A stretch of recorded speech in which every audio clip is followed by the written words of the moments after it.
Teman-teman selamat pagi, selamat Natal dan Tahun Baru untuk kalian semuanya. Ini pertemuan kita yang ke-16. Harusnya tidak perlu acara begini-begini, tetapi yang aku suka dari pertemuan 16 semester ini adalah aku berani untuk membuat survei di seluruh kelas yang aku ampu. Karena ini merupakan satu-satunya, dosen satu-satunya yang mempunyai inisiatif untuk melakukan survei itu adalah aku. Kenapa survei ini menjadi penting? Karena sebenarnya aku ingin tahu sejauh mana eh, tingkat toleransi eh, anak-anakku, anak-anakku, teman-temanku ketika kita sudah berproses selama 16 kali pertemuan ini.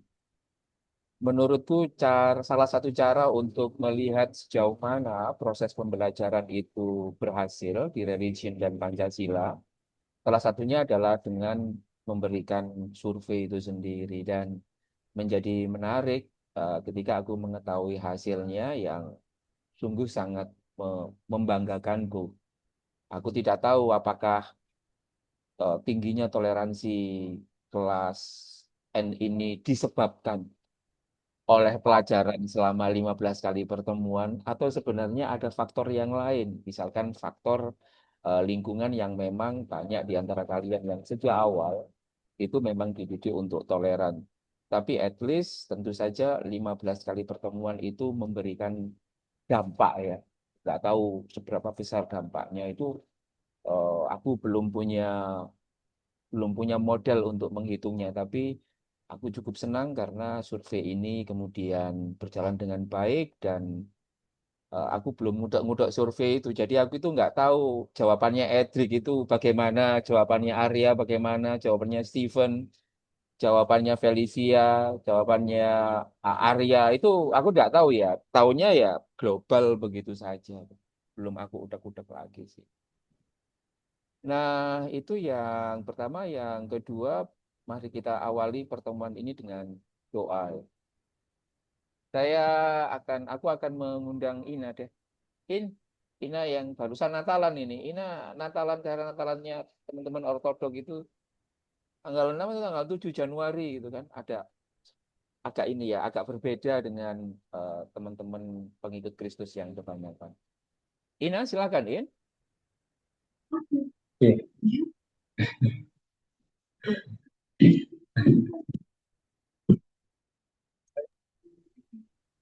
Ya bikin pakai eh, agama salah salah pakai doa bapak kami Oh iya, ya. silakan, silakan Ina. Mari kawan-kawan kita berdoa. Bapa kami yang ada di dalam surga, dimuliakanlah namamu, datanglah kerajaanmu, jadilah kehendakmu di atas bumi seperti di dalam surga. Berikanlah kami pada hari ini makanan kami yang secukupnya, dan ampunilah segala kesalahan kami, seperti kami juga mengampuni orang yang bersalah kepada kami. Dan janganlah membawa kami dalam percobaan, tapi bebaskanlah kami dari yang jahat. Amin. Amin.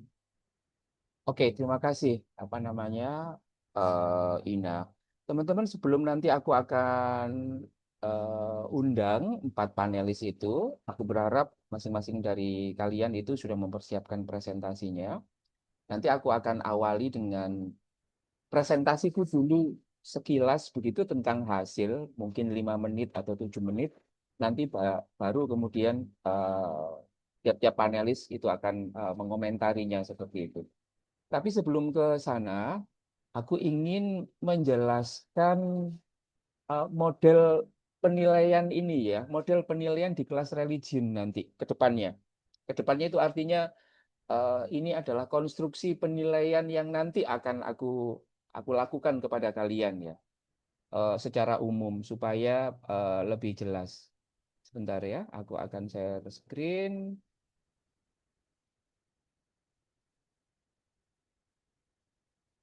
Apakah sudah terlihat? Sudah, Ina, Pak. Sudah, Edric, sudah. terlihat ya? Sudah, Pak. Sudah, Sudah. Pak. Sudah.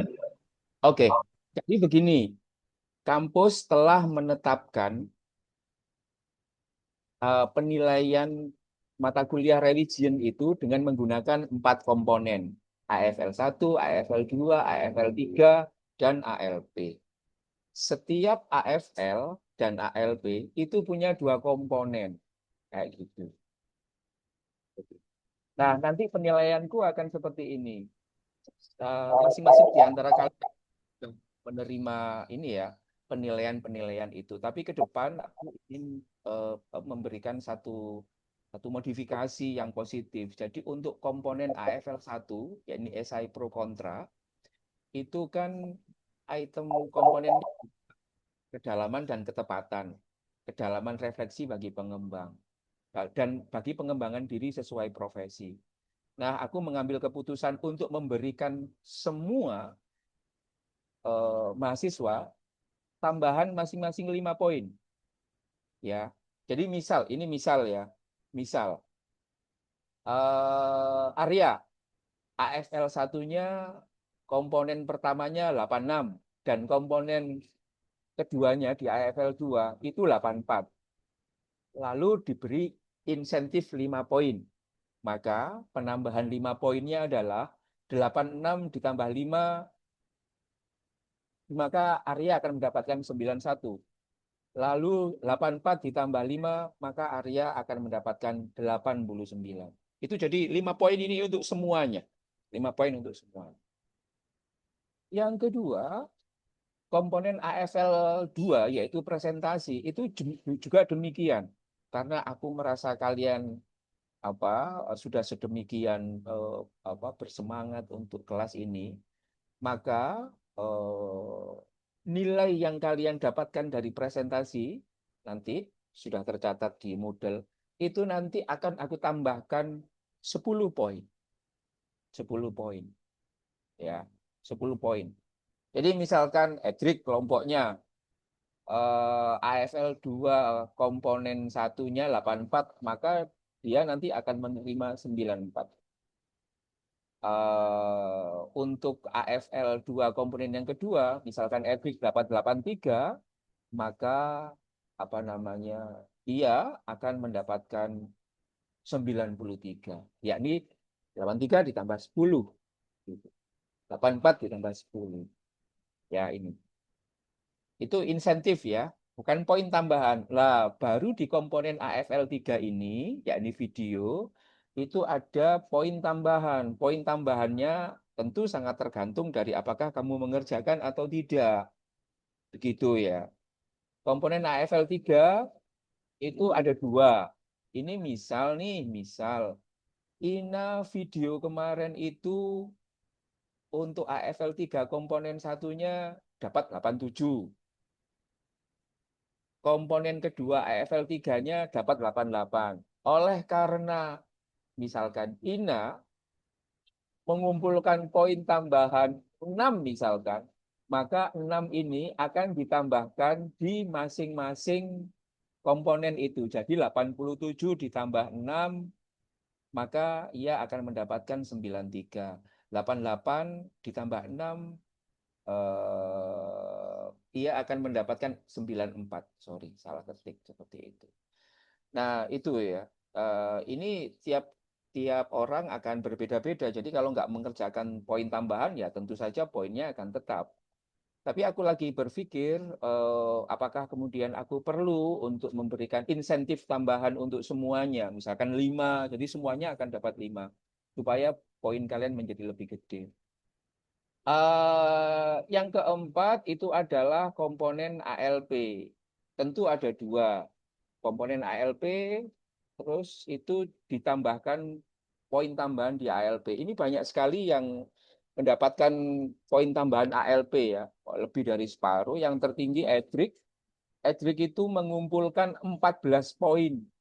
Ya, 14 poin. 14 poin. Ketika aku tambahkan ke ALP, ya, ke ALP, itu angkanya 106, Edric, 106. Padahal sistem cuma bisa mengakomodasi 100 saja. Lalu 6-nya hilang atau tidak? Enggak, yang 6 langsung aku konversikan ke AFL 3. Jadi AFL 3-mu itu akan ketambahan 6 itu sendiri. Ingat ya, penambahannya adalah penambahan di komponen semua seperti itu. Sehingga aku berharap kalian menjadi lebih confident dengan penilaian-penilaian. Itu sih sebenarnya. Eh, belum ya, ini belum aku rekap semuanya ya. Nunggu setelah sesi ini selesai, karena sesi ini kan akan ada penambahan poin. Jadi panelis akan mendapatkan poin maksimal 7, kemudian teman-teman nanti yang berkomentar itu juga akan mendapatkan poin 3 begitu kan. Seperti itu. Nanti setelah semuanya terkumpul nilainya, baru kemudian aku akan upload di nilai itu. Jadi yang tampak di UC student kalian maupun di Moodle itu belum definitif. Aku pikir seperti itu. Itu sih teman-teman sekalian. Apakah ada yang mau apa namanya ditanyakan begitu?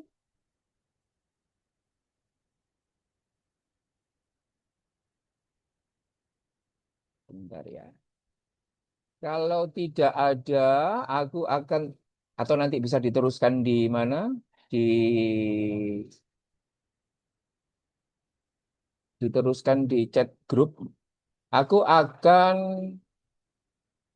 mencoba untuk mengawali mengawali diskusi kalian dengan mempresentasikan hasil secara cepat ya, mempresentasikan hasil secara cepat terkait survei religion kelas N. Begini, ini adalah komposisi pemeluk agama di kelas kita berdasarkan pengakuan masing-masing. Yang aku agak kaget adalah ortodok. Itu ternyata ada 2. Aku barusan nanya ke Ina siapa ortodok 1? Kok ada 2? Saya juga nggak tahu, Pak. But it is okay. Ini adalah bagian penting di dalam apa namanya cara mengeksersis apa namanya keyakinan. Nah, yang kedua adalah terkait dengan pertanyaan bagaimana kalian menganggap agamamu. 19%, 79% atau 19 orang mengatakan agama saya sama saja Pak dengan agamanya yang lain. 4 orang itu masih meyakini agamanya lebih baik dari agamanya temannya. Dan 1 orang merasa agamanya sedikit lebih baik. Nah, yang ketiga, jika bertemu pemeluk agama yang standar moralnya berbeda, itu bagaimana perasaanmu? Yang menjawab tidak suka itu 0, biasa saja itu 5, menghargai itu 18, menyesuaikan diri itu 1, tidak tahu itu 0. Nah, yang selanjutnya, bagaimana sikapmu jika ada pendirian rumah ibadah agama yang paling tidak kamu sukai di lingkungan tempat tinggalmu? Hampir semuanya menyetujui. Jadi tidak mempersoalkan ya, tidak mempersoalkan. Tapi yang menarik, yang menjawab tidak tahu itu 4 orang. Ya nggak tahu Pak, mungkin lagi bingung tuh.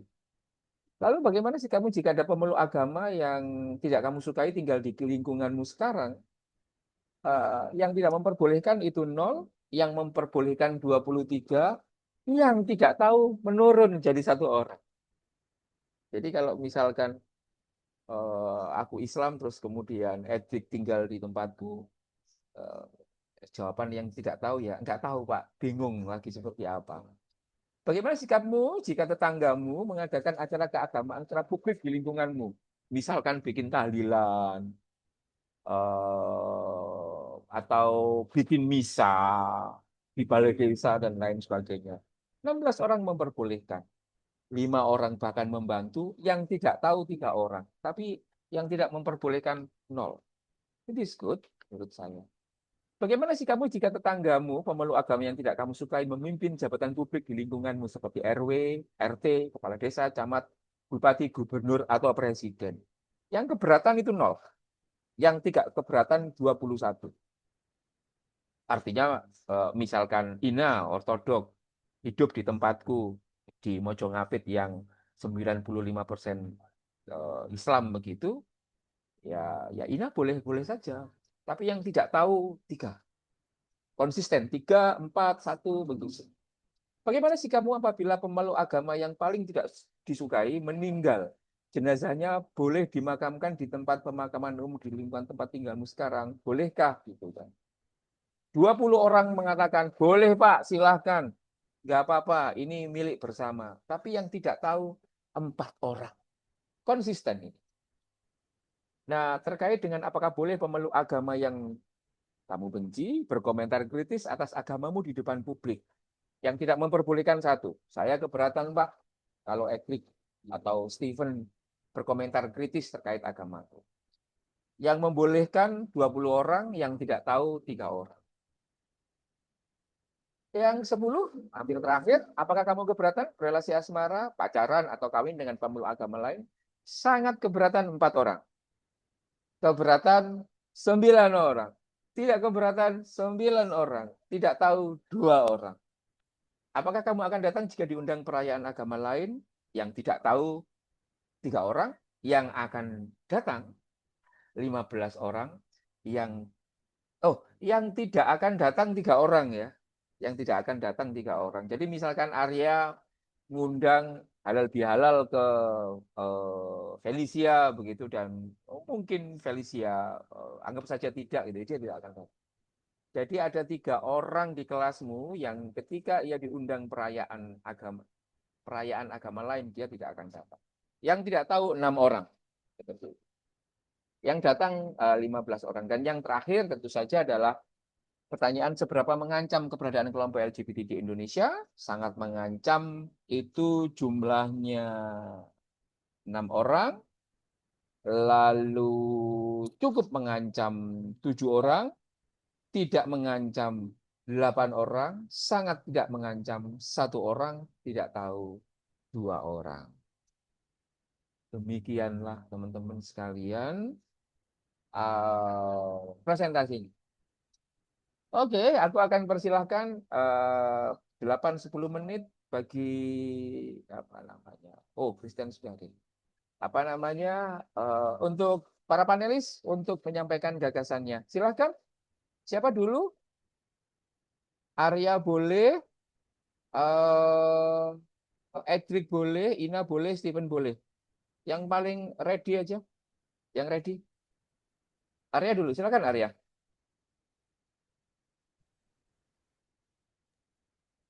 Saya dulu ya, Pak. Iya. Oke, Ada Bapak. yang mau kau share?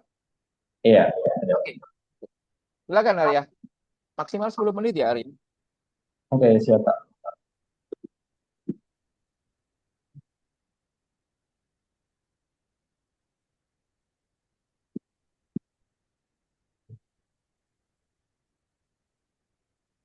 Nah, ini.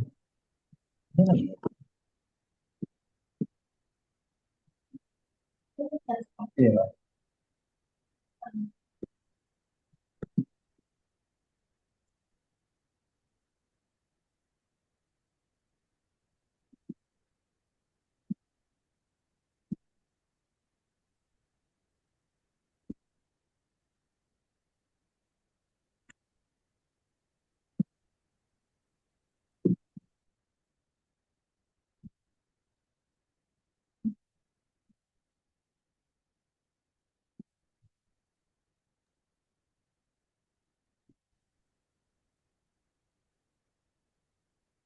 Oh,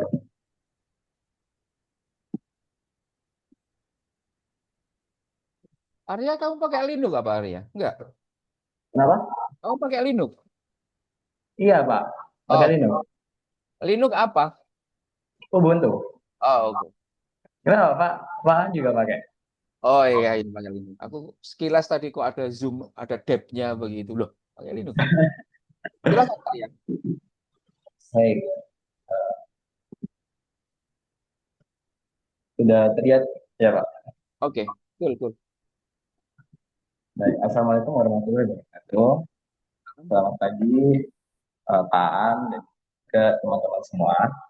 Jadi pada kesempatan kali ini aku ingin sharing terkait hasil analisis itu dan juga pendapatku terkait survei yang kita isi Desember bulan lalu. terkait toleransi gitu.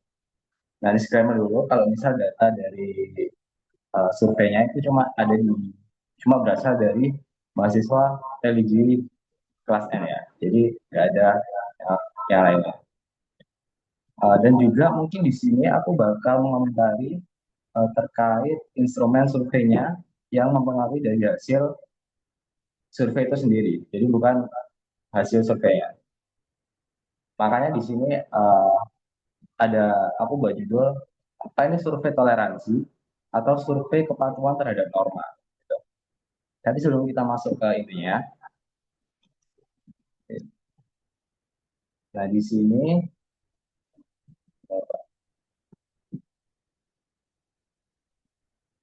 tutupan ya. Bisa terlihat.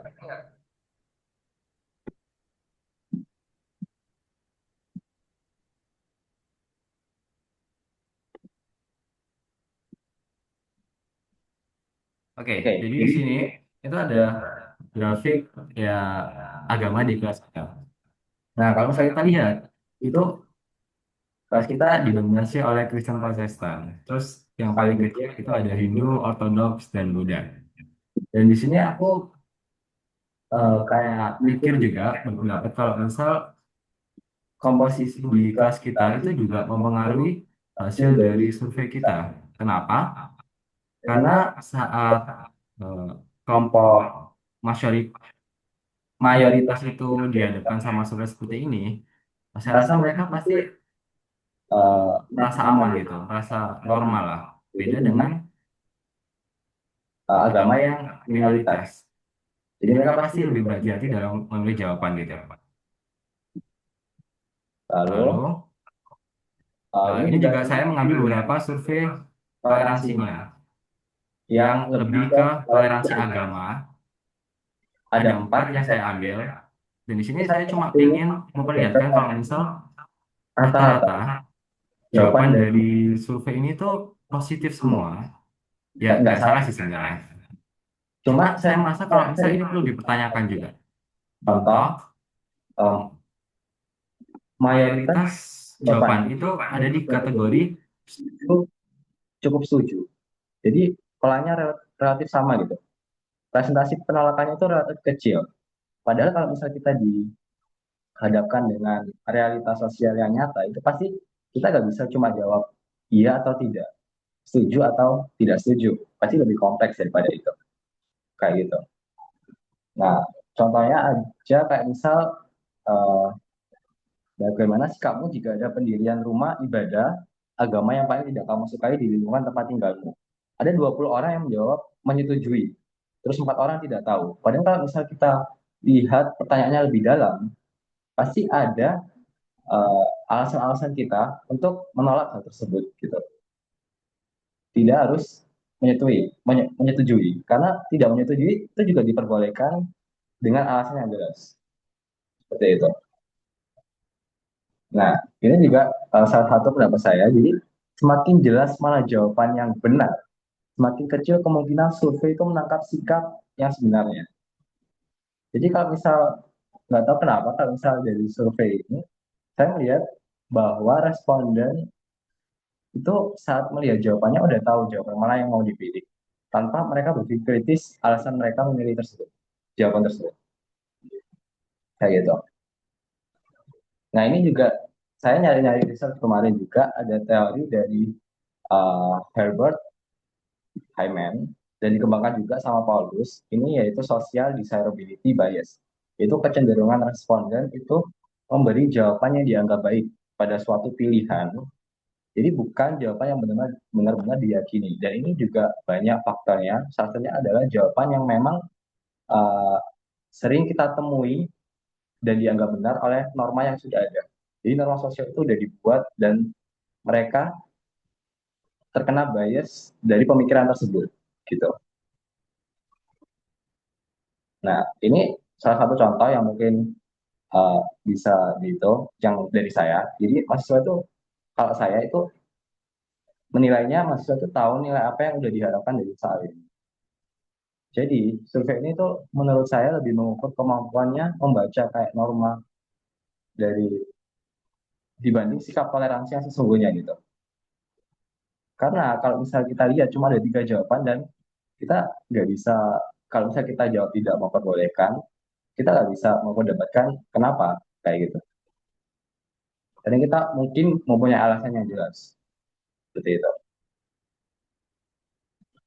Oke, itu sih kritik saya. Oke. Dan kemungkinan kalau dari saya, kalau misalnya emang tujuannya dari awal adalah digunakan untuk mengukur toleransi di kelas kita, itu kita bisa memperluas eh, jawaban dari responden. Jadi tidak sebatas hanya 3 yang emang kita harus udah tahu sebenarnya jawabannya apa gitu. Tapi kita disuruh lebih ke gimana kita mengartikan toleransi itu sendiri. Jadi tidak diarahkan oleh pilihan jawaban. Dan juga mungkin juga diperluas karena toleransi kalau misal saya lihat di realita kehidupan gitu ya, itu yang banyak itu sebenarnya nggak di agama aja sih. Karena banyak toleransi yang kayak misal berbeda pandangan, berbeda pola pikir itu lebih sering terjadi di dalam uh, kelas kita atau mungkin di dalam lingkungan pendidikan kayak gitu. Menarik, menarik. Itu aja sih. Terima kasih. Ya, kita kasih ini ya, applause untuk Arya, love atau apa begitu. Bagus nih kritik seperti ini, teman-teman sekalian. Keren. Ya, menarik. Oke, nanti kita komentari bersama-sama ya. Sekarang aku persilakan eh siapa? Ina, Steven atau Edric? Menarik, menarik. Silakan, Ina. Kamu siapkan PPT-nya ya. Aku senang sekali atas kritikan. Silakan Ina, kamu siapkan PPT-mu ya. Kalau ada. Ya.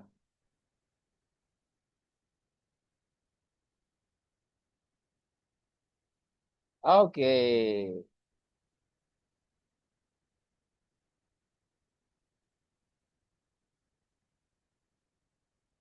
Keren kalian ini. Ini sudah cocok ikut simposium internasional kamu ini. Padahal masih semester 1. Keren, keren, keren. Silakan In.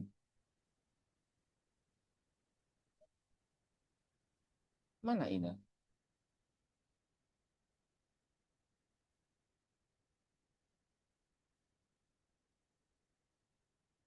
In. Suaramu mana In?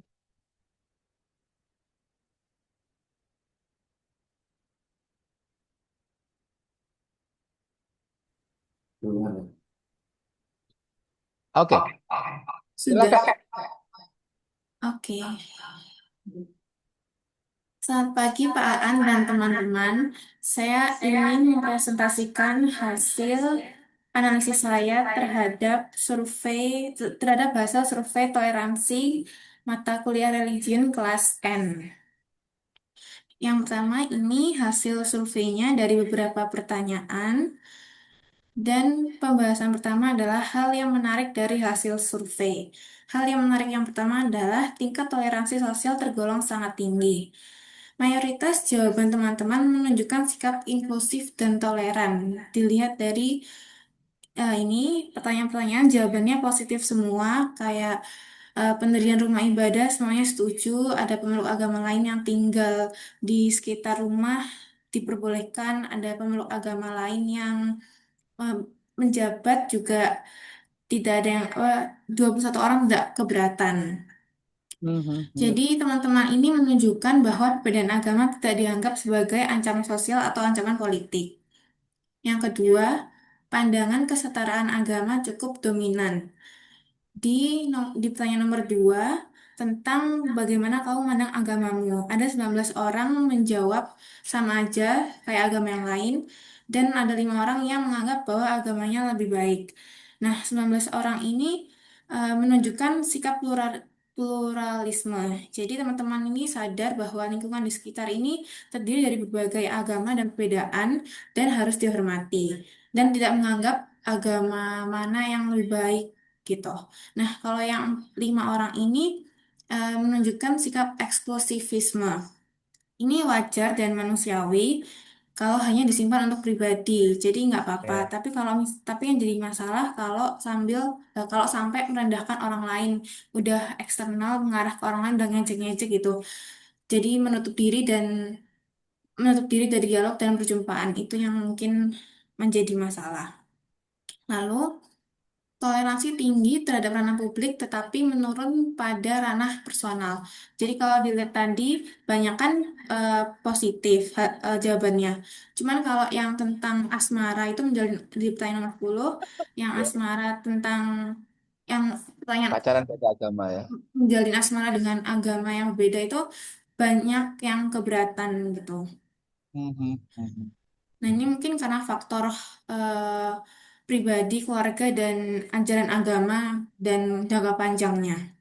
Lalu sikap terhadap LGBT lebih terbelah dibanding isu agama. Nah, di sini terlihat em, cukup mengancam, banyak yang menganggap mengancam LGBT itu. Yang menganggap mengancam itu karena bertentangan dengan keyakinan agama dan tatanan sosial yang berlaku. Nah, kalau yang merasa tidak terancam itu karena menganggap ini adalah hak individu untuk beragam. Yang kedua, pelajaran yang dapat diambil.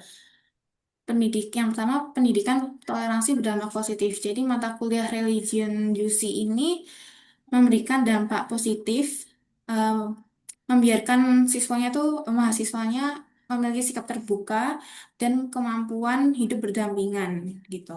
Yang kedua, toleransi bukan berarti tanpa batas. Jadi boleh toleransi tapi tetap ada batasnya. Kayak LGBT boleh toleransi tapi bukan berarti mendukung. Terus toleransi juga bukan berarti kita harus menjalin hubungan asmara sama yang berbeda agama gitu. Dan kritik dan masukan yang pertama, frasa agama yang tidak kamu suka itu berpotensi bias. Jadi mungkin bisa diganti dengan agama yang berbeda dengan agamamu. Lalu yang kedua, penggunaan opsi tidak tahu sebaiknya dihilangkan karena eh, responden cenderung memilih jawaban aman sehingga responden tidak akurat gitu. Hasil surveinya kurang akurat gitu. Sekian dari saya. Terima kasih. Oke, terima kasih.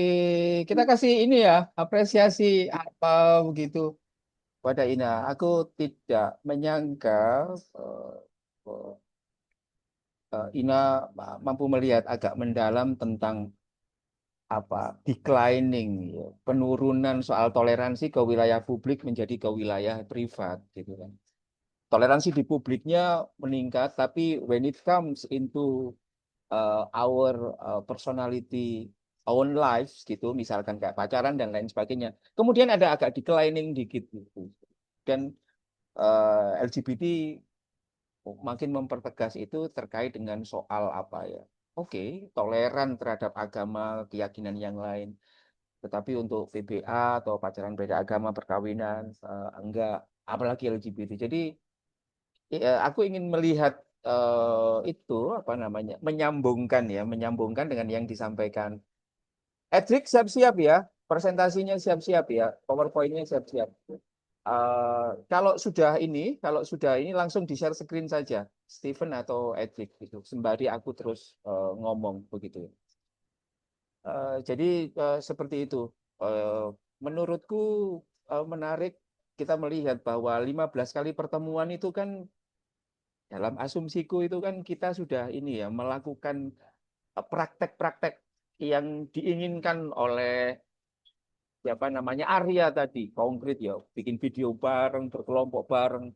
Nah, di akhir kemudian mereka itu tampaknya biasa-biasa saja. Coba deh ntar aku tes mereka mau menjawabnya itu oke seperti yang mereka tampilkan selama 15 kali pertemuan. Atau sebenarnya mereka masih menyimpan narasi-narasi. Kita kan nggak tahu kan. Ternyata di kelas kita itu masih ada 4 orang yang mengatakan agama kita ini lebih baik dari agamamu. Dan benar yang dikatakan oleh Ina tadi, ya kalau untuk disimpan dalam hati nggak apa-apa. Tapi kalau itu dimunculkan di dalam ruang publik begitu, padahal sebenarnya 15 kali pertemuan kita semuanya tampak baik-baik saja.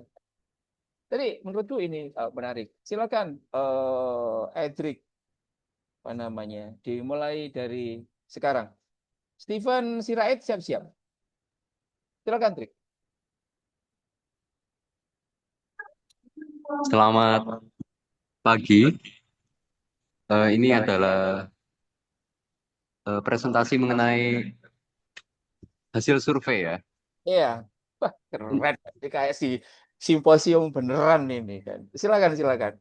Oke, untuk yang pertama, ini adalah saya men-skip beberapa jawaban yang cukup satu sisi, tetapi dari satu yang ini saya tidak saya memilih yang memandang agama sendiri karena ini cukup positif, tetapi dalam kenyataannya kalau saya amati, kayak kata Arya tadi, tidak selalu seperti itu kenyataannya.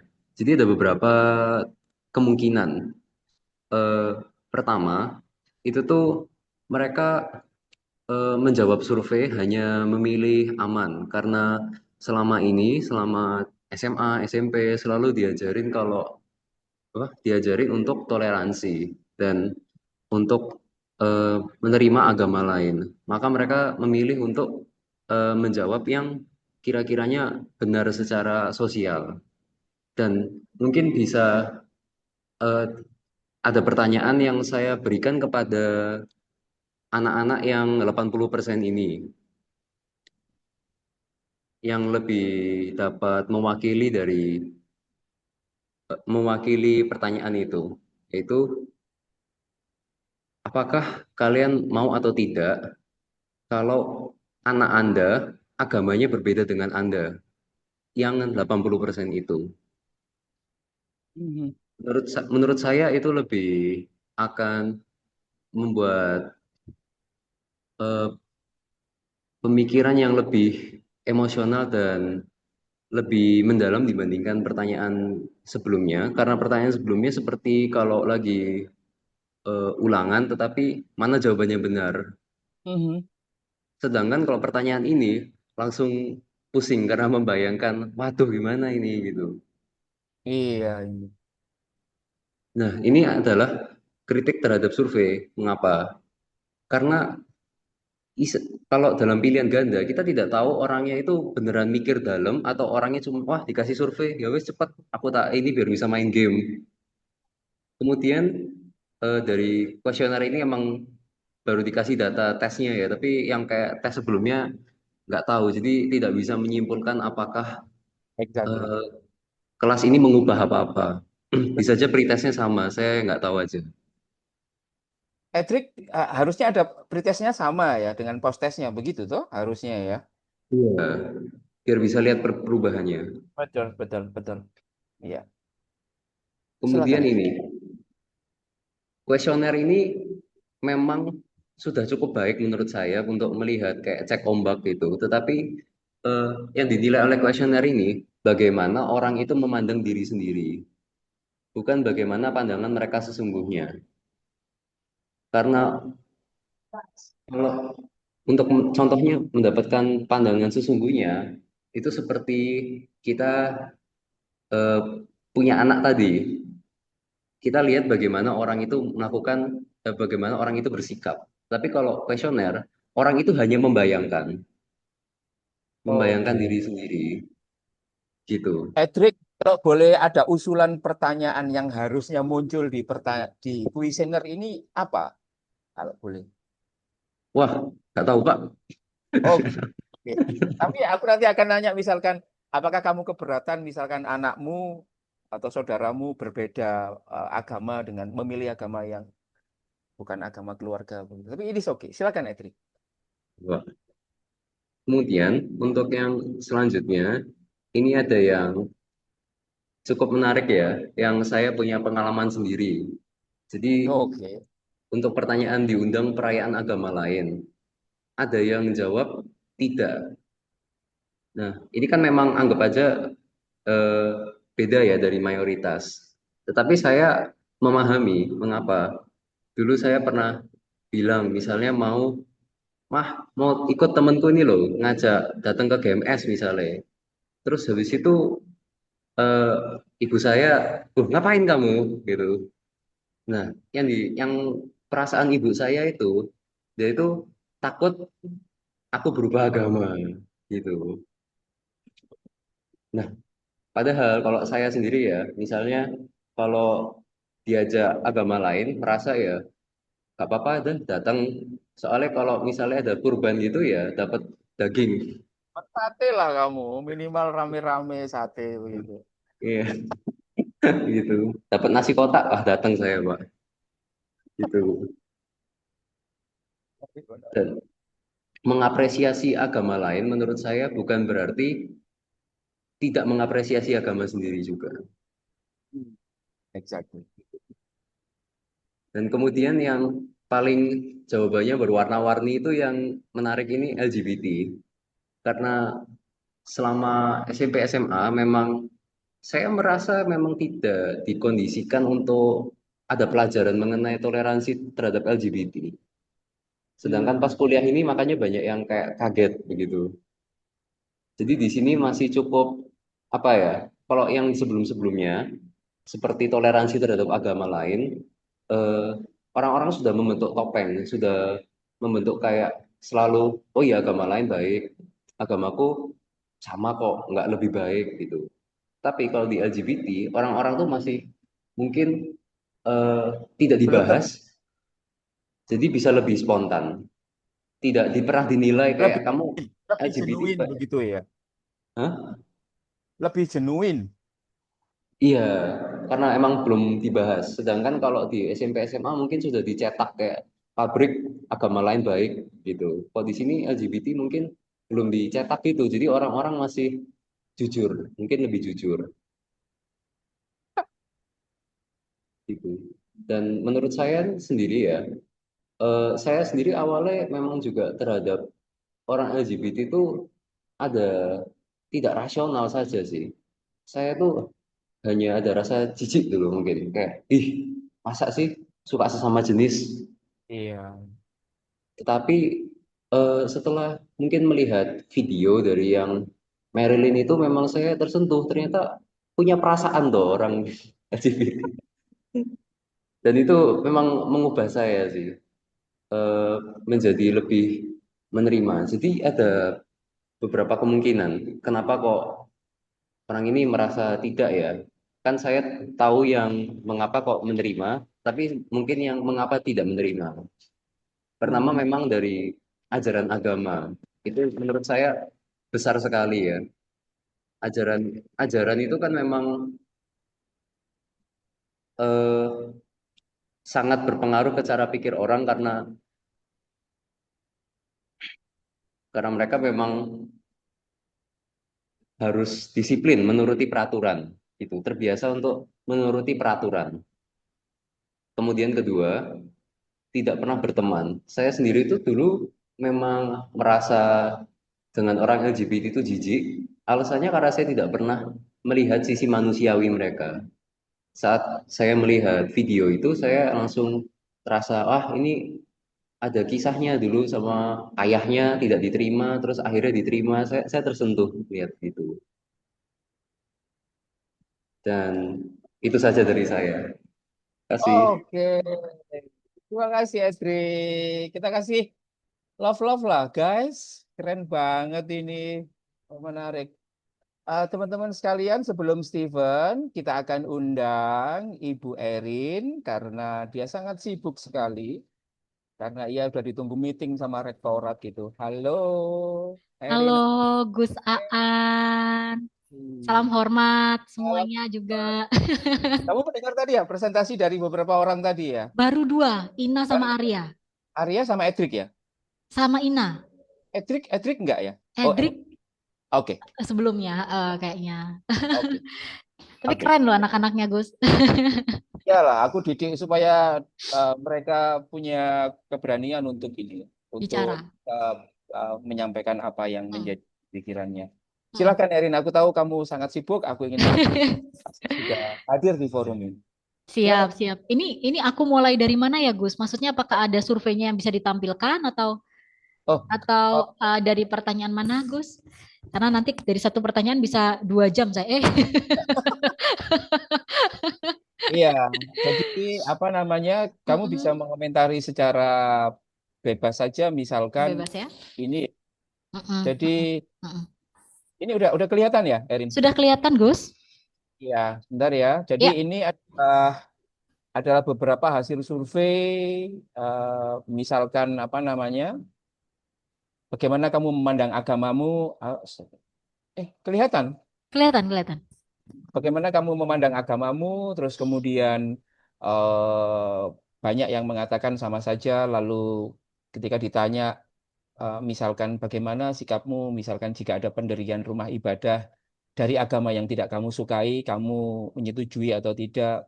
Banyak yang menyetujui dan lain sebagainya.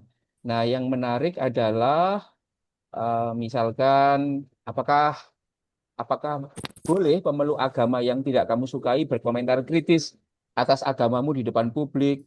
Satu orang mengatakan tidak boleh, 20 orang mengatakan, oh ya boleh-boleh saja, tidak ada masalah. Nah, yang nomor 10 ada pertanyaan, apakah kamu keberatan berrelasi asmara, pacaran, kawin dengan pemeluk agama lain?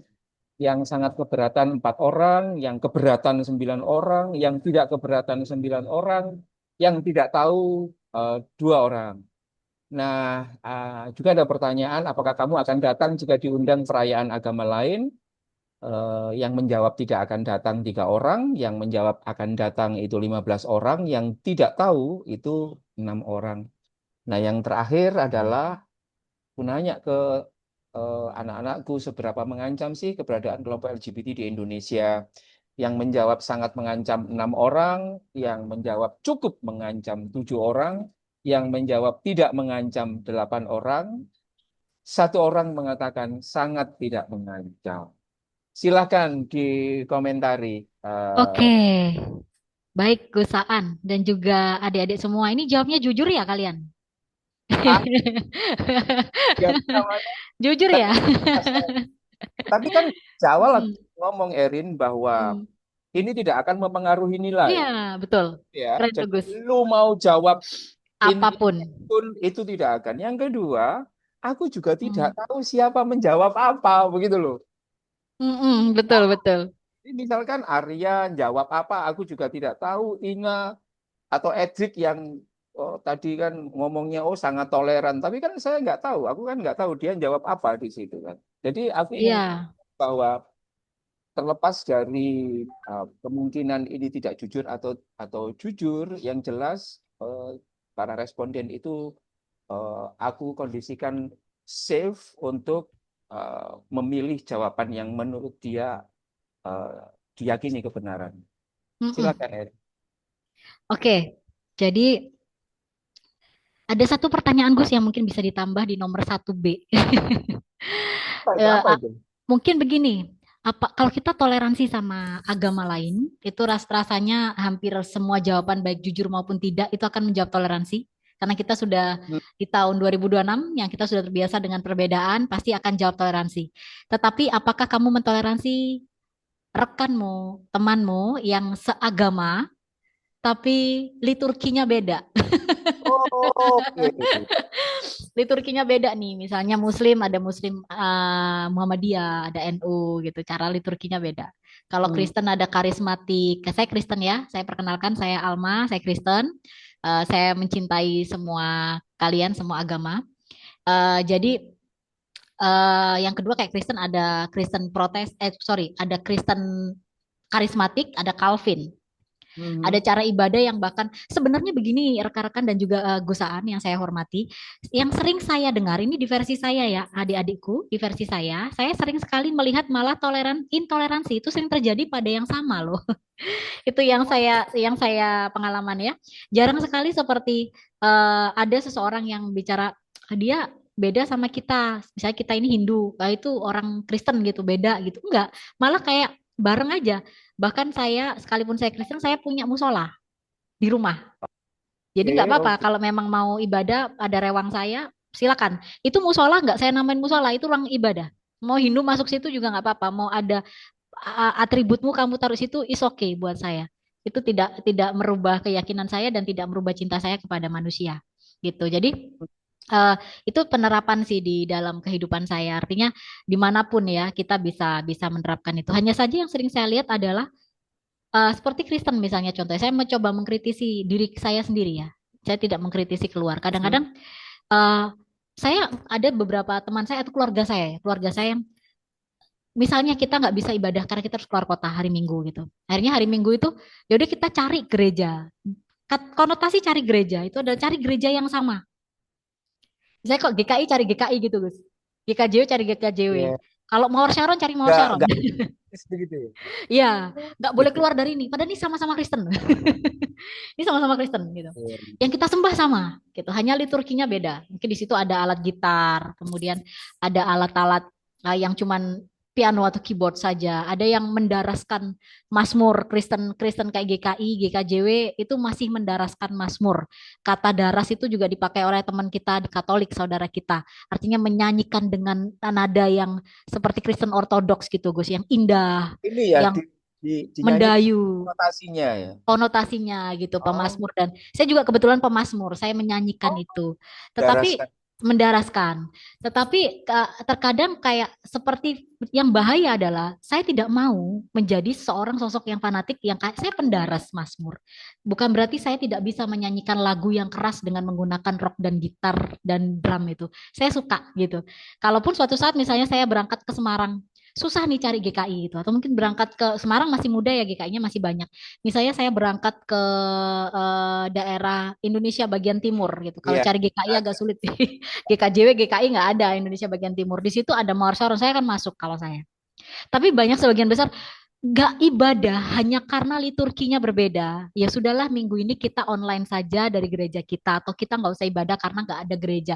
Kan gerejanya gede itu berdiri, beda, itu liturginya beda sama kita. Nah, di KTP kan nggak ada Kristen karismatik dan Kristen Calvin, itu seperti juga Islam atau Buddha dengan aliran. Jadi sebetulnya kita sudah belajarnya bukan lagi berbeda, adik-adik juga Gus An yang saya hormati, berbeda dengan kita, rasanya kita sudah bisa menerima kok perbedaan. Hanya saja kita lupa dan buta dengan intoleransi yang terjadi di internal. Contohnya kayak, Bu, saya mau izin nggak bisa ketemu ke kuliah, saya pindah kuliah nih Gus, hari Sabtu kita harus ada kuliah.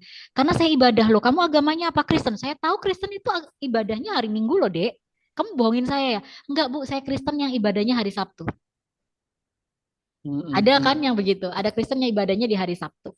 Apakah ini sebuah perbedaan yang nggak bisa kita tolerir? Jadi sebenarnya itu sering terjadi adalah di dalam kita loh, Dek. Kita lebih sering menunjuk teman saudara kita sendiri. Islam kok sholatnya ngono yo, kudunya kan nggak ngono. Lah terus piye gitu ya. Gus kan ada yang orangnya Islamnya harus begini. Tapi menyembahnya sama gitu loh. Konteksnya sama. Kalaupun yang disembah beda, ya jatuhnya beda agama dong. Tapi kalau yang di sini yang sama, nah itu konteksnya seperti itu. Itu yang saya mau komentari. Tolong toleransi ini, kata-kata toleransi ini adalah sesuatu yang harus dinalar lebih dalam. Jangan sampai kamu berkata saya toleran, tapi kamu tidak toleran terhadap sesuatu yang tidak toleran terhadap kamu. Saya toleran ke orang yang sama seperti saya. Misalnya begini, mau nggak kamu pacaran beda agama? Mohon maaf, saya sering pacaran beda agama. Saya sering dan saya suka. Saya suka, tapi bukan berarti saya nggak fanatik ya. Saya bukan saya fanatik ke agama saya, ke dalam saya, Gus. Tapi keluar saya justru kenapa enggak, kan manusia, saya nggak sama kambing kok. Saya dokter hewan, jadi saya ngomongin kambing. Saya nggak sama anjing, saya nggak sama kucing. Jadi manusia, kita manusia, kepala kita, otak kita tuh segede bakpao. Jangan coba menalar isi dari kitabmu dengan kebakpauanmu ini gitu. Kalau saya ya, artinya ada sesuatu yang lebih perkasa dan esa. Kalaupun memang mau ada sebuah kutukan tidak boleh. Kalau saya adik-adik ini saya bicara dengan saya menghormati jawaban kalian sayang-sayangku semua. Nggak masalah walaupun misalnya nggak beda bingung, mungkin beda tidak mau itu mungkin karena bukan tidak mau atau tidak suka ya rasanya. Tapi bingung nanti ngurusnya di kelurahan di mungkin gitu ya Gus ya. Mungkin adik-adik jawabnya begitu. Tapi kalau zaman dulu mungkin lebih mudah ya pernikahan beda agama. Sekarang nggak tahu Gusan lebih paham karena rekan-rekan saya juga banyak yang akhirnya putus cinta karena beda agama Gus. Akhirnya menikah dengan orang yang seagama tapi tidak secinta gitu. Asik ya sebenarnya. Jadi mereka seagama, mereka berangkat ke gereja bersama, mereka berangkat ke masjid bersama, tapi mereka tidak secinta. Rasanya kok seperti lah terus lapo awakmu kawin gitu kalau bahasa orang Betul, Jawa betul. ya. Artinya cinta itu apakah di atas agama? Padahal sebetulnya Tuhan itu selalu mengajarkan belajarlah kemanusiaan dulu sebelum agama. Kenapa? Bukan berarti Tuhan mendeklarasi bahwa ini saya decline ya Alkitab, bukan. Bukan di decline. Isinya Alkitab atau Al-Quran atau ayat apapun itu tentang siapa sih, Dek? Mhm. Manusia kan. Hmm. Dari situ sudah tersirat bahwa Tuhan mencintai manusianya. Cinta.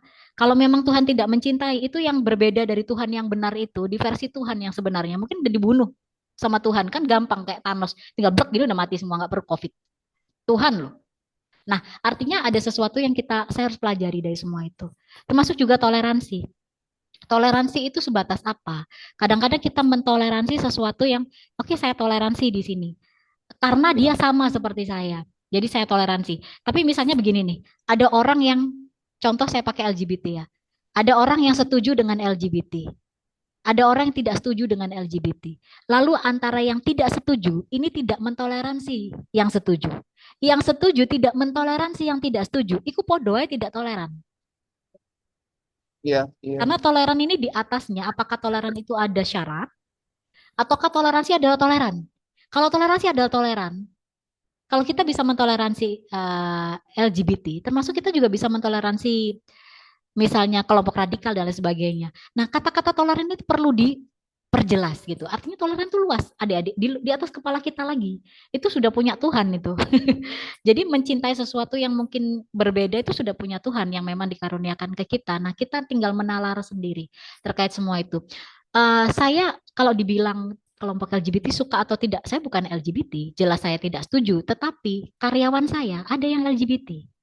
Dan saya tahu sebelum saya menerimanya. Dan dia memang agak berbeda, Gus. Tapi dia bilang nggak ada yang menerima saya, Bu, karena setelah tahu saya nggak ada yang nerima. Yang Ngondek. saya ngondek, ngondek, Oke. dan ada satu lagi normal sebagai laki-laki, tapi dia perempuan. Oh, Dua-duanya. oke. Oke. Saya bilang, kamu saya terima kerja, saya dokter hewan, saya punya klinik. Kamu saya terima kerja, yang saya cari apa, Dek? Saya manggil Dek. Bisa mandiin kucing, Dok. Lah iya.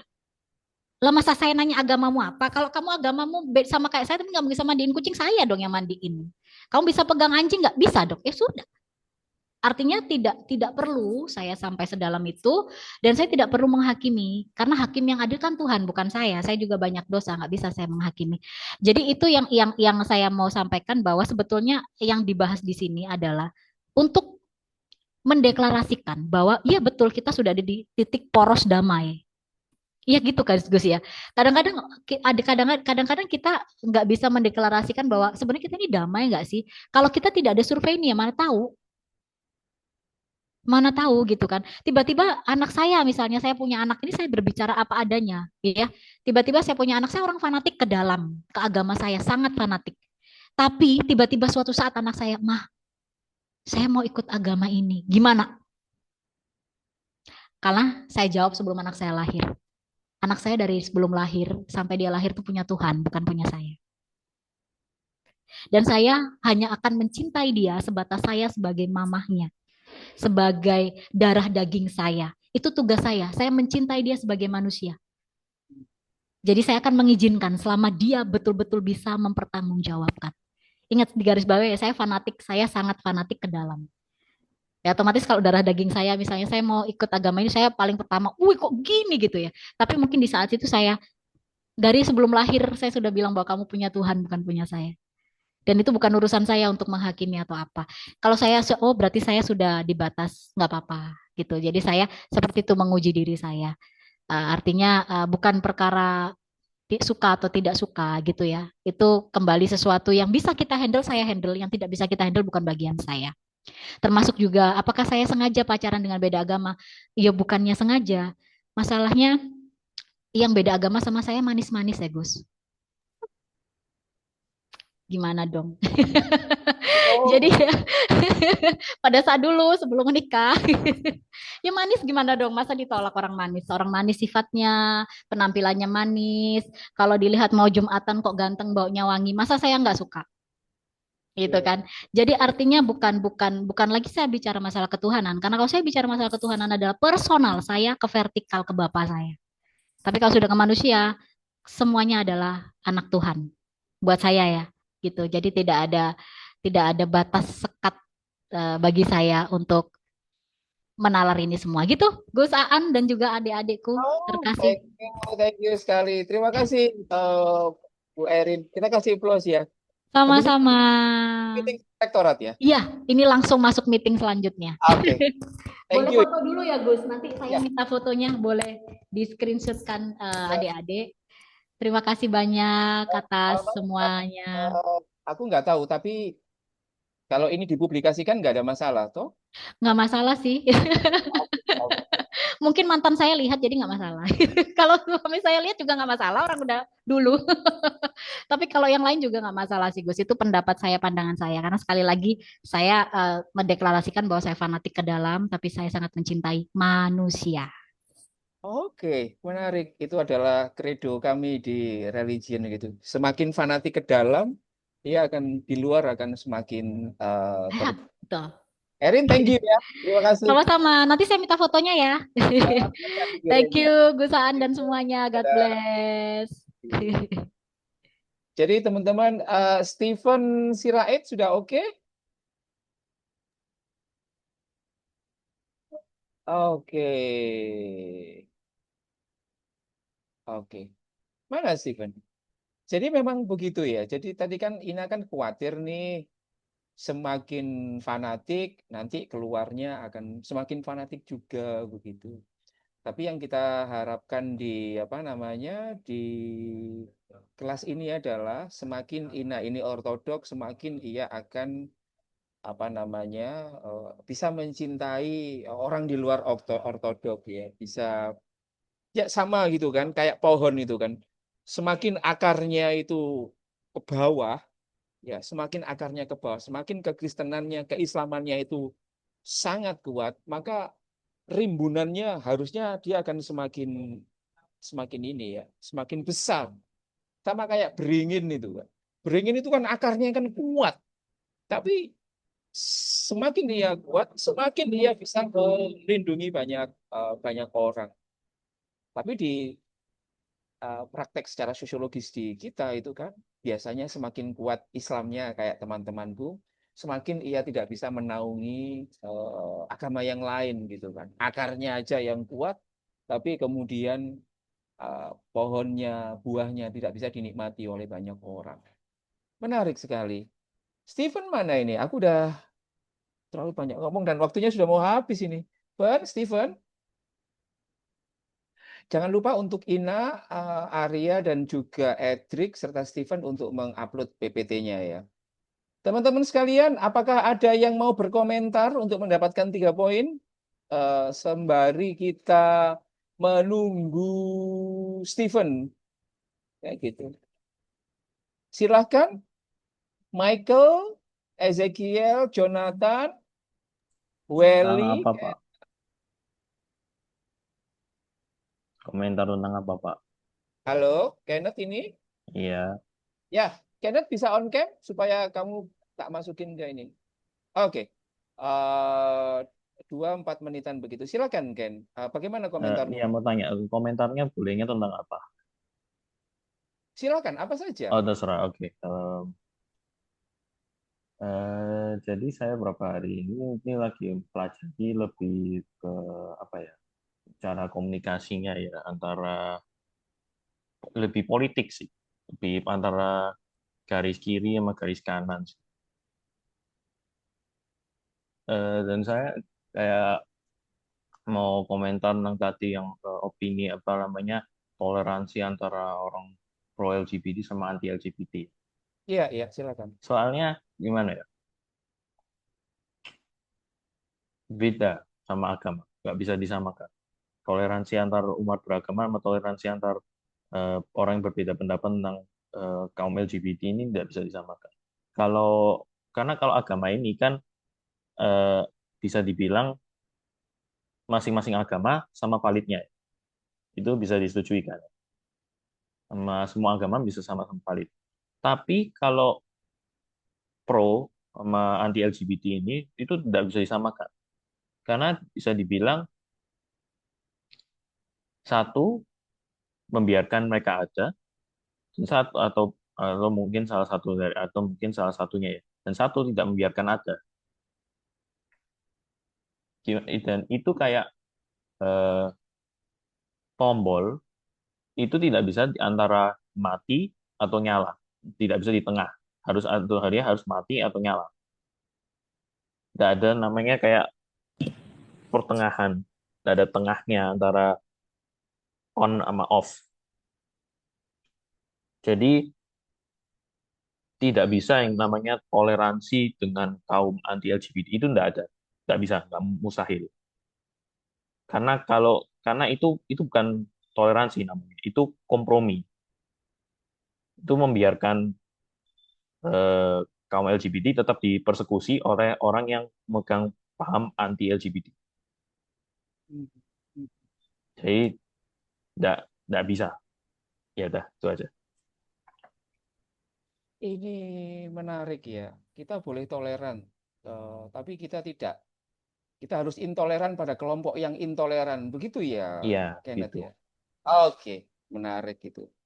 Yang tadi ini merupakan sebenarnya jawaban dari respon tanding Kenneth terkait dengan apa yang disampaikan oleh Erin tadi yang memilih lebih soft terkait dengan soal itu begitu. Jadi selalu nampaknya ada dua kutub. Ada yang mengatakan ya sudah terhadap kelompok-kelompok intoleran yang nutupin gereja ya kita harus ajar gitu kan.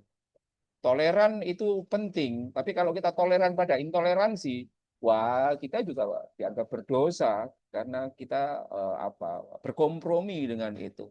Kira-kira itu ya Ken, yang aku tangkap begitu ya Ken ya. Kita Iya, jadi kira-kira begitu. intoleransi Tidak itu bisa namanya toleransi sama kaum intoleran. toleran itu begitu. Karena itu sama saja kita dipersenjata oleh kaum intoleran untuk tetap bersifat intoleran.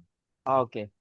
Ken, terima kasih komentarmu. Jangan lupa menulis satu kata, dua kata, tiga kata untuk diupload ya. Di week 16 ya. Di situ ada untuk peserta itu supaya aku bisa menambahkan ALP-mu poin 3 ya.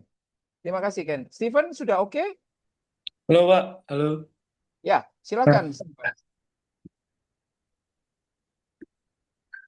Halo.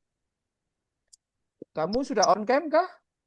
Siap-siap ya, angkat tangan bagi yang yang ingin mengomentari juga.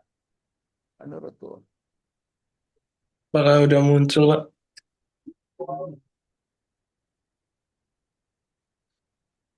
Masih loading. Walau weh. Nah, Di tempatku belum muncul ini. Di tempat yang lain udah muncul belum? Masih loading, Pak. bentar. Walah, Kamu bisa on cam kah, Steven? bisa Pak, bisa Pak. Nah, Oke, nah, silakan. mana? Maksimal 10 menit. Oke Pak. Mana ini on cam? Eh, Silakan. Jadi, Shalom, Om Swastiastu, Namo Buddhaya. Dan mari kita, di kesempatan kali ini saya akan memberikan tanggapan saya mengenai survei toleransi yang telah diberikan Pak Ans. Nah, tanggapan ini, aku mau disclaimer dulu kalau tanggapan aku ini nggak ada tujuannya buat ngehakimin atau mau ngejudge agama lain, tapi aku pengen untuk ngebaca aja kecenderungan yang ada di dalam survei ini, serta makna sosial yang dapat kita ambil dari data yang ada di survei ini. Nah, dari survei-survei itu, aku bakal ngambil beberapa pertanyaan aja yang menurut aku itu menarik Jadi mari kita langsung ke pertanyaan yang pertama. Nah, di sini bisa kita lihat bahwa berdasarkan datanya itu di sini ada pertanyaan tentang apa agamamu, dan di sini saya bagi menjadi beberapa poin yang dimana kita bisa lihat bahwa jawabannya ini menunjukkan bahwa responder berasal dari agama yang berbeda-beda. Lalu yang kedua, terdapat satu kelompok yang mayoritas dan beberapa kelompok minoritas. Dan yang ketiga, komposisi ini penting untuk persepsi toleransi. Nah, menurut aku pertanyaan ini bukan cuma pertanyaan yang biasa, tapi menurut aku ini salah satu pertanyaan yang penting juga. Kenapa? Karena menurutku ini menunjukkan bahwa ada beberapa kelompok yang lebih dominan dari beberapa kelompok yang lainnya. Dan ini menurutku penting dicatat karena banyak karena persepsi dan pengalaman yang toleransi itu sering dipengaruhi berdasarkan posisi sosial dari masing-masing kelompok. Itu tanggapan saya. Dan bisa kita lihat lagi ke pertanyaan kedua yang menurut saya itu penting, di mana di sini diberikan pertanyaan tentang bagaimana kamu bisa memandang agamamu. Dan ada beberapa jawaban yang diberikan, dan bisa kita lihat dari datanya ini menunjukkan bahwa mayoritas responden itu menjawab agamanya sama dengan yang lain. Kemudian sebagian juga responden itu menganggap bahwa agamanya itu sedikit lebih baik daripada agama lain, dan sebagian kecil lainnya itu menjawab bahwa agamanya itu lebih baik. Nah, menurut aku berdasarkan hasil survei ini, mayoritas responden ini menilai bahwa toleransi beragama di lingkungan mereka itu berada dalam kategori yang cukup baik, namun masih ada beberapa responden yang bersikap netral, bahkan sebagian yang menilai toleransi belum berjalan secara optimal. Nah, dari survei ini, dari pertanyaan ini, itu dapat kita ini menunjukkan bahwa persepsi positif terhadap toleransi belum sepenuhnya dapat dirasakan secara merata oleh seluruh responden. Nah, terus pertanyaan selanjutnya yang menurut saya menarik itu adalah pertanyaan yang bertanya soal jika kita bertemu dengan pemeluk agama yang standar moralnya berbeda, misal bagimu dia halal dan baginya haram, bagaimana perasaanmu? Nah, dari data ini, kita bisa melihat bahwa interaksi lintas agama sudah cukup umum terjadi sehingga mayoritas dari responden memilih untuk menghargai hal tersebut. Dan banyak dari responden juga menganggap bahwa interaksi antar agama biasa saja. Dan sebagian kecil lainnya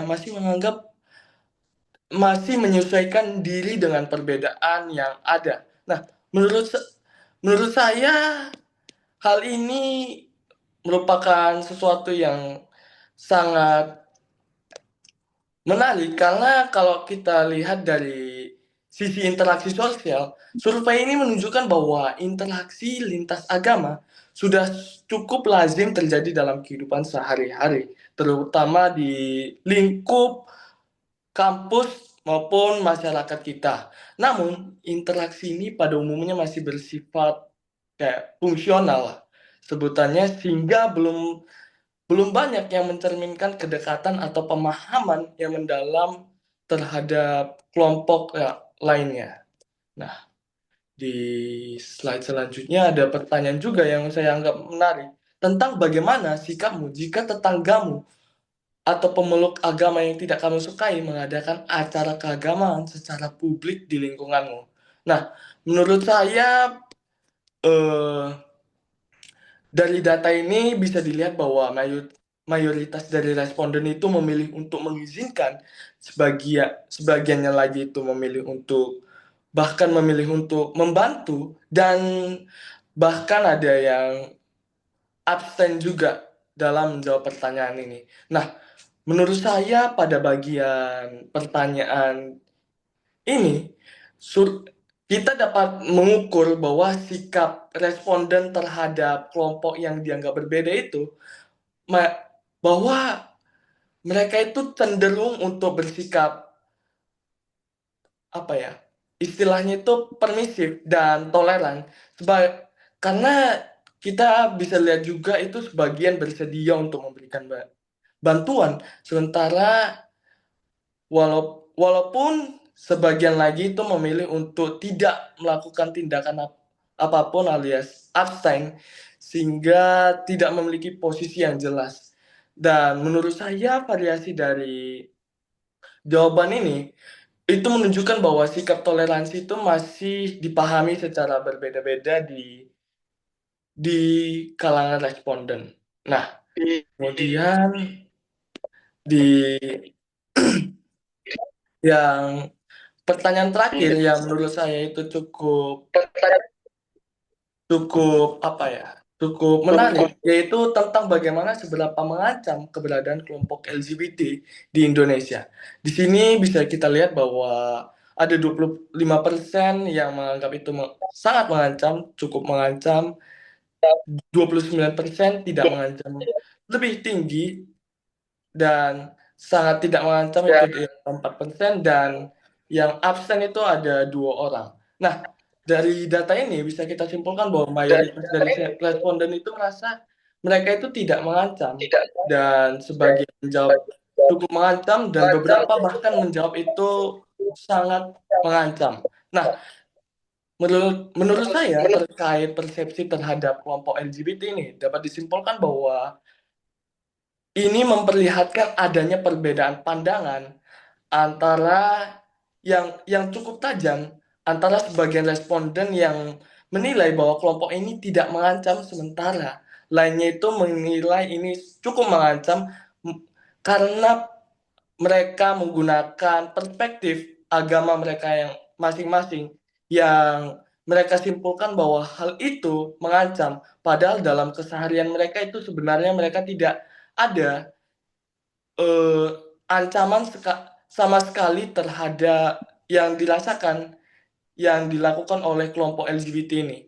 Jadi menurut saya jawaban-jawaban ini sering mereka rasakan karena mengikuti apa tanggapan orang-orang yang ada di sekitar mereka dan apa yang mereka lihat di internet. Sehingga ini menunjukkan bahwa persepsi ini adalah sebuah isu identitas yang masih menjadi tantangan terhadap praktik toleransi yang ada di masyarakat. Dan dari survei-survei ini dapat disimpulkan bahwa survei ini itu nunjukin bahwa toleransi beragama itu telah diterima sebagai nilai bersama, namun belum sepenuhnya terwujud sebagai pengalaman sosial yang setara. Dan sebagai penutup, saya mau bilang bahwa survei ini menunjukkan bahwa toleransi beragama itu sebagai nilai sudah cukup kuat di tingkat persepsi, namun dalam praktik sosialnya masih banyak terdapat kesenjangan dan tantangan yang harus ke depannya, bukan soal menjaga harmoni, tapi juga buat mastiin bahwa toleransi ini benar-benar dirasakan secara adil dan setara oleh seluruh lapisan masyarakat. Begitu, Pak. Oh, keren banget. Kita kasih plus untuk Steven. Weh, keren, keren. Kita kasih ini ya, apa namanya, love-love lah untuk Steven. Mana Steven ini? Aku mau, apa namanya, masukin dia di, mana Steven ini? Dia nggak on cam apa, Arya? On cam, Pak, on cam. Kok nggak kelihatan ya? Tuh, ini ada di yang Steven Sirait, Pak, bukan yang Steven. Oh, Steven Sirait. Iya. Soalnya Oh, yang di laptop saya nggak bisa oke, on mic. oke. Spotlight. Walah, gitu. Menarik sekali. Teman-teman silakan nanti teman-teman panelis akan closing statement. saya persilahkan untuk misalkan teman-teman yang lain peserta untuk menanggapinya ya. Mungkin Radit atau Kenneth tadi sudah, Ariel, Christoph, Krista, Terence, Wendy, Komang, Welly, Eskiel, Michael. Silakan. Barangkali ada yang mau disampaikan. Felicia, Felicia mana Felicia? Oh, nggak ada. Welly, ada Well? Nggak ada juga. Ezekiel, Wendy, Komang, Jonathan, nggak ada. Ariel, Krista, Michael, oh nggak ada deh. Oke, oke, teman-teman, aku senang sekali untuk mengadakan apa deh sebagai penyelenggara host itu sangat senang atas komentar-komentar kritis dari Kenneth dan terutama dari 5 panelis ini. Aku akan persilahkan 2-3 menitan ya. Beberapa tuh? Ya, 2 menitan lah untuk closing statement ya. Arya, Ina, kemudian Edric dan Arya, Ina, Edric dan Steven. Silakan closing statement atau apa? Ingin menambahkan sesuatu begitu? Karena waktunya sudah mau habis. Silakan Arya. Adrik dulu, Pak. Oh, Edric Mau dulu. mau kamar Ya, mandi dulu, Pak. ya Bentar. Edric. Ya, terima kasih ya Arya. Iya, kamu Arya juga kan. Iya, ini namanya Arya juga. Mungkin supaya di Hari Raya Idul Adha. Silakan Edric. Eh, Cuman menambahkan saja, Pak, asik gak sih Pak? Itu kalau survei menilai toleransi itu sosial eksperimen, Pak. Gimana itu?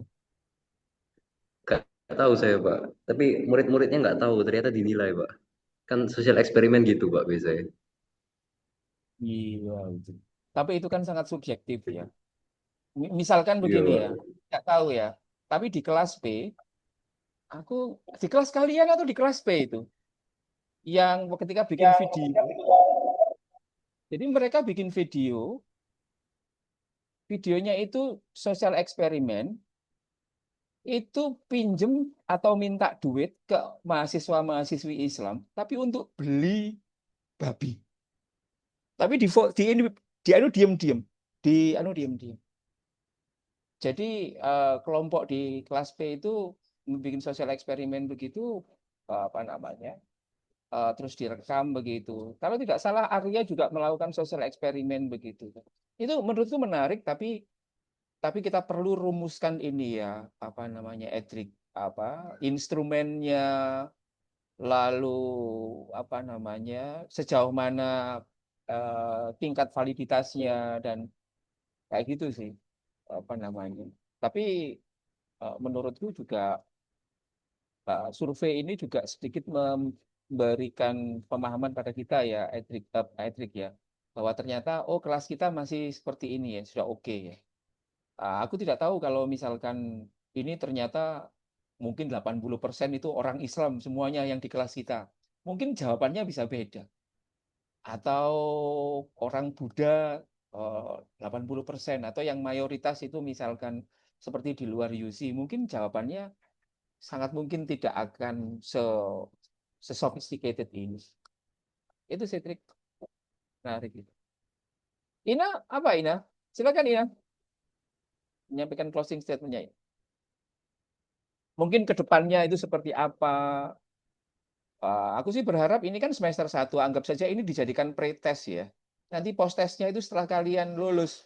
Sebelum lulus, ngisi survei ini dulu. Kayak gitu. Silakan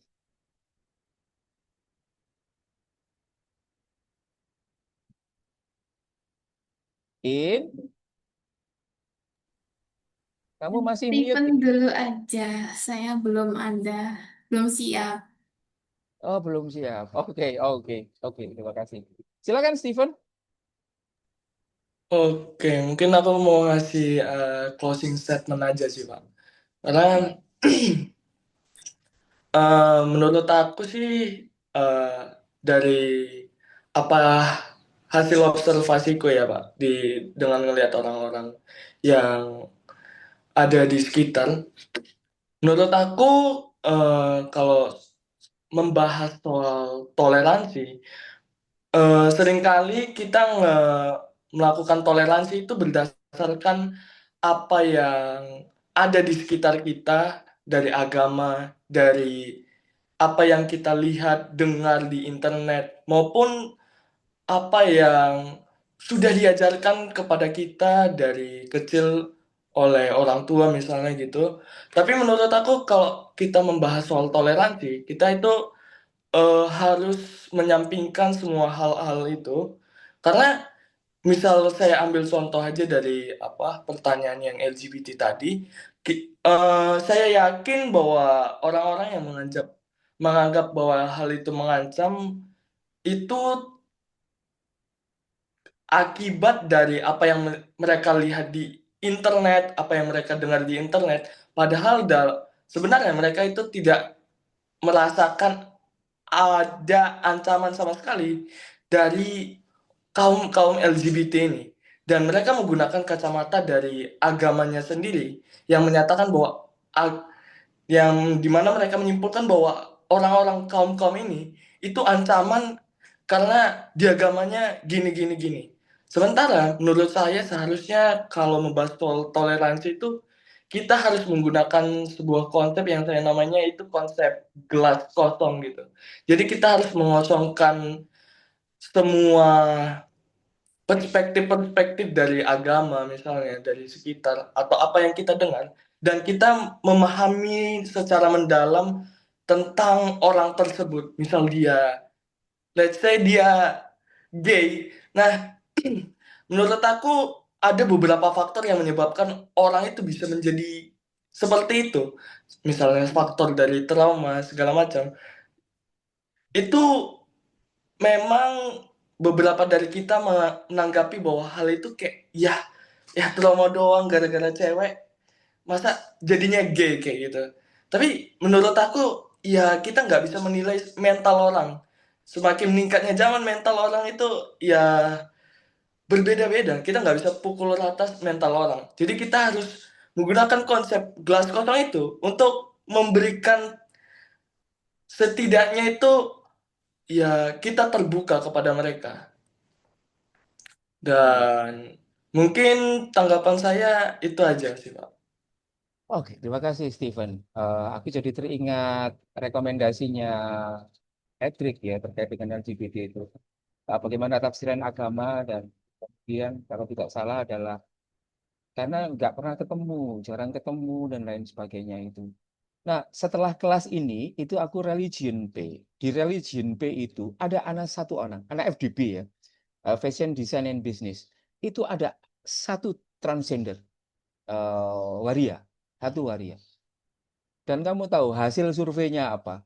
Wow, sama dengan kelas kita terkait dengan LGBT. Sangat mengancam dan lain sebagainya. Aku membayangkan bagaimana perasaan orang itu ketika membaca survei itu gitu loh. Kalau di kelas kita kan aku tidak tahu, bisa jadi ada teman-teman LGBT gay tapi kan tidak terdetek. Tidak ada yang sedemonstratif seperti transgender begitu. Oke, Arya, 3 menit sebelum kita selesai ini. 2 menit, Arya. Ada terdengar, Pak? Halo? Ya, silakan Arya. Ya, mungkin menanggapi apa ya? Mungkin saya setuju sama yang dibilang Andrew waktu presentasi tadi bahwa kalau misal kita mau mengukur toleransi melalui survei itu mungkin pertanyaannya bisa lebih ke diperdalam lagi karena saya ngelihat kalau misal pertanyaan di survei yang saat ini itu terlalu general di mana sebenarnya kita udah tahu kalau misal eh, jawabannya itu aman atau enggak, setuju atau tidak, iya atau tidak kayak gitu. Padahal kalau misal dalam realitas sosialnya itu pasti eh, lebih bingung. Contoh misal yang tadi Edri bilang kalau misal eh, anakmu kalau misal beda agama gimana? Itu kan pasti perspektif orang-orang beda. Dan gitu, dan dari situ kita juga bisa belajar nantinya. Kayak dari perspektif orang lain itu dia nerima atau enggak, tapi alasannya kenapa nerima kayak gitu. Mungkin dari situ sih Pak bisa diperbaiki dari surveinya. Itu aja. Dan mungkin untuk yang LGBT, masa LGBT, ya saya kurang lebih setuju sama yang Steven bilang juga. Udah sih Pak, itu aja dari saya. Oke, terima kasih teman-teman, Steven, Ina, Edric, dan Arya. Barusan saja ada WA dari temanku. Dia nyari konsultan, dia dicurhati oleh salah satu ulama perempuan. Ulama perempuan ini dicurhati oleh gay couple yang mengalami perundungan. Nah, ulama perempuan ini bingung nyari orang untuk bisa dijadikan konsultasi oleh pasangan ini. Lalu aku bilang ke temanku ini, ya sudah kasih aja nomornya ke aku. Kalau misalkan belum menemu psikolog atau psikiater, kalau misalkan pasangan gay itu mau curhat atau diskusi bisa dengan kawan-kawan. Terima kasih ya, sudah sangat luar biasa eh, di penutupan ini. Harusnya aku pengen bertemu langsung denganmu di pertemuan terakhir ini. Tetapi semoga kita bisa bertemu semester depan ya. Meskipun aku tidak mengajarmu, kita bisa ketemu di kampus, say hello dan lain sebagainya. Aku bisa memberimu permen. Itu kita nongkrong bareng, rokokan bareng dan saling mendiskusikan itu. Kira-kira itu ya. Terima kasih teman-teman. Jangan lupa untuk mengupload ya. Jangan lupa untuk mengupload dan apa namanya, jaga diri baik-baik ya. Oke, tetap toleran ya. Thank you. Terima kasih. Terima kasih. Terima kasih. Terima kasih Terima Pak. kasih, Pak.